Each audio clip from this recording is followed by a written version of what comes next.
Próximamente, Testigo Directo Editorial.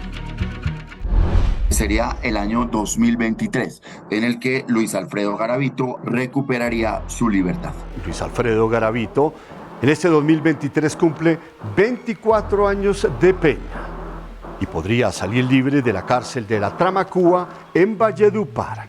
Bueno, Testigo Directo Editorial lo entrevistó por más de 20 horas. Maldito el hombre que confía en el hombre. Y hará el lanzamiento de 2 libros, Tras la sombra de Garavito y El reflejo de la bestia, en los que se conocerán datos inéditos del también llamado El monstruo de Génova.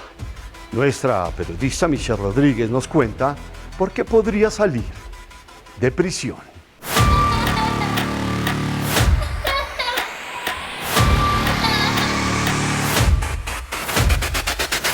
Con 66 años de edad, Luis Alfredo Garavito Cubillos, el mayor asesino en serie y violador de niños del mundo, está a solo meses de recobrar su libertad. Así lo menciona el abogado penalista Francisco Bernate. La condena data del año 99, por lo que sería el año 2023, en el que Luis Alfredo Garavito, alias Tribilín, alias el monstruo de Génova, recuperaría su libertad. Usted se preguntará cómo un asesino de esta magnitud puede quedar libre después de haber cometido más de 200 crímenes a niños entre 8 y 15 años. Luis Alfredo Garavito, alias el monstruo de Génova, reconoció la violación de 200 niños. Por este hecho, fue condenado a un total de 1.853 años de prisión. Esta es la sumatoria de todas las condenas individualmente consideradas. Sucede que en Colombia todas esas condenas se unifican en una.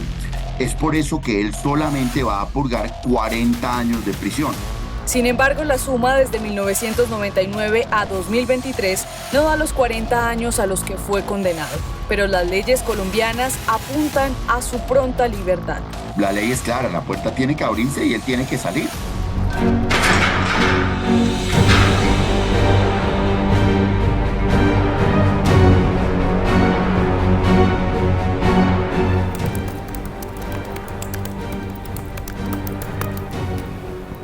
Luis Alfredo Garavito Cubillos, un hombre nómada que recorrió todo Colombia, convenciendo niños para secuestrarlos, violarlos y posteriormente asesinarlos, delinquió por mucho tiempo, pero su ruta asesina duró 7 años sin ser visible para las autoridades colombianas y tampoco para las ecuatorianas, donde también cometió todos estos crímenes atroces.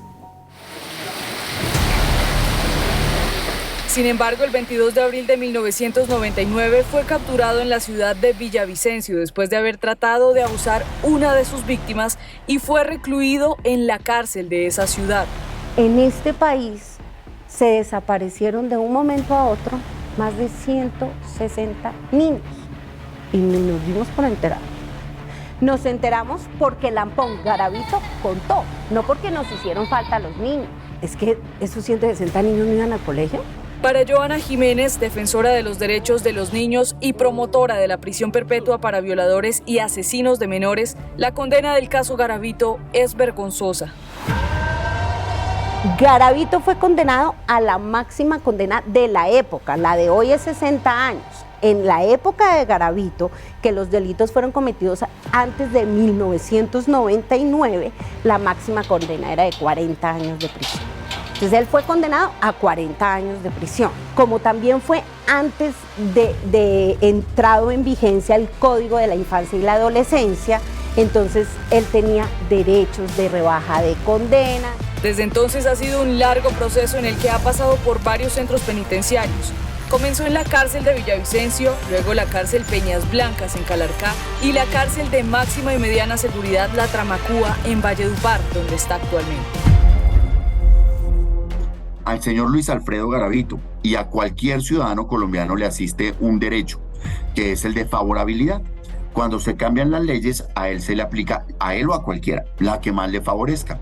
Es decir, él podría acceder a la libertad cuando cumpla 3/5 partes de su condena, sin importar la gravedad del hecho. Sí, así es la ley. También le genera derechos a los asesinos como Garavito.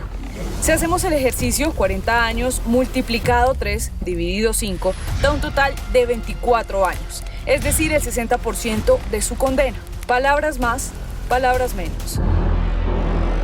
Cuando cumpla el 60% de la totalidad de la condena sin que se tenga en cuenta nada diferente a su comportamiento en prisión, es decir, criterios como la gravedad, la reparación y demás no son determinantes a la hora de que él pueda salir anticipadamente. ¿Hay algún proceso penal que se pueda adelantar para que Garavito no salga de la cárcel? Con las reglas del juego que le aplican a él, pues ya no hay nada que hacer.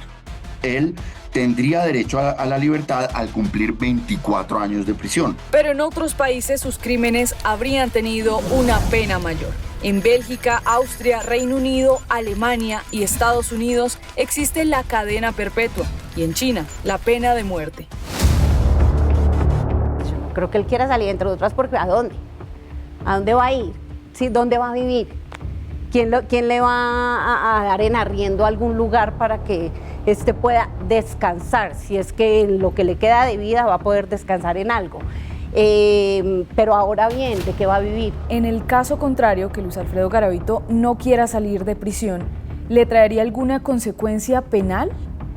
Ha pasado, más después de una condena de 24 años, pues han perdido el arraigo, no tienen alternativas económicas, puede él, no sé, temer por su vida, por su seguridad, pero la ley es clara, la puerta tiene que abrirse y él tiene que salir. La única forma en que reingresara es pues el evento más desafortunado de todos, que es que reincidiera en el hecho.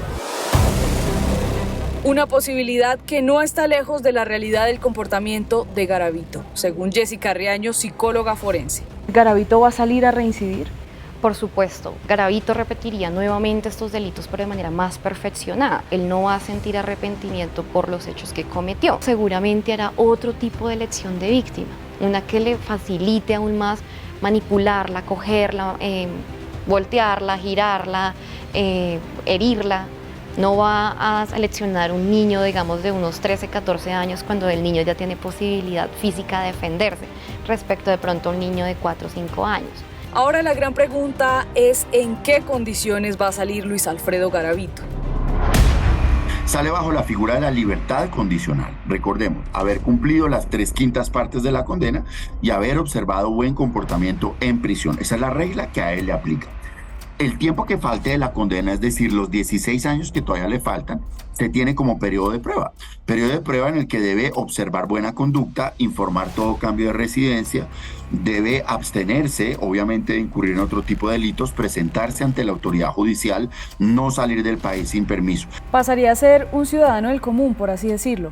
Más o menos, porque no tiene derecho al voto, no puede contratar con el Estado, no puede ejercer cargos como docente o directivo en una institución educativa, tiene que informar todo cambio de residencia, pedir permiso para salir del país, no puede elegir ni ser elegido. De manera que hay unas restricciones mínimas, pero en lo cotidiano que hacemos los ciudadanos sí es lo más parecido a una libertad. ¿Y tendría algún tipo de vigilancia? La vigilancia, digamos, pues no existe un brazalete, ni mucho menos, ni tampoco, eso sí que es importante, no va a dar tampoco en casa por cárcel, es una libertad como la que en este momento estamos gozando nosotros, salvo esas restricciones, ¿no? Maldito el hombre que confía en el hombre. Luis Alfredo Garavito, después de no dar entrevista a medios de comunicación nacionales por más de 16 años, aceptó sentarse frente a frente con el equipo de investigación de Testigo Directo Editorial, a quienes por más de 20 horas les confesó sus más atroces crímenes, infidencias de su vida carcelaria y personal, además de su petición por no querer salir del penal. Hay posibilidades de que él salga y eso asusta mucho a las personas. Pero realmente no se hace por él, se hace por los niños, se hace por las demás personas y es una historia que no se puede olvidar por eso, porque tampoco podríamos tener a un personaje en la calle de esta naturaleza sin que siquiera conociéramos la historia pasada. Una historia que estará plasmada en los libros Tras la sombra de Garavito y El reflejo de la bestia, que se lanzarán el 18 de abril en la Feria del Libro. Ya no vas.